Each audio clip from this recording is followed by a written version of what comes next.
How to fix Google Voice not working? First of all, make sure you have a stable internet connection.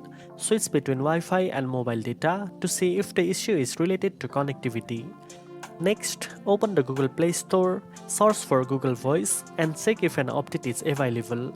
Running the latest version often solves common issues. If it's still not working, go to your device settings, tap on Apps, find Google Voice, and clear the app's cache and data. This refreshes the app without affecting your account. After that, check if the app has the necessary permissions like microphone, contacts, and phone access enabled. Without these, some features won't work properly. Another fix is to sign out of your Google account and sign back in. This can reset sync issues between your account and the app. If none of these steps work, uninstall the app completely and reinstall it from the Play Store. Now you know how to fix Google Voice not working. If you found this video helpful, don't forget to like, share, and subscribe for more tech tips. Thanks for watching, and I'll see you in the next one.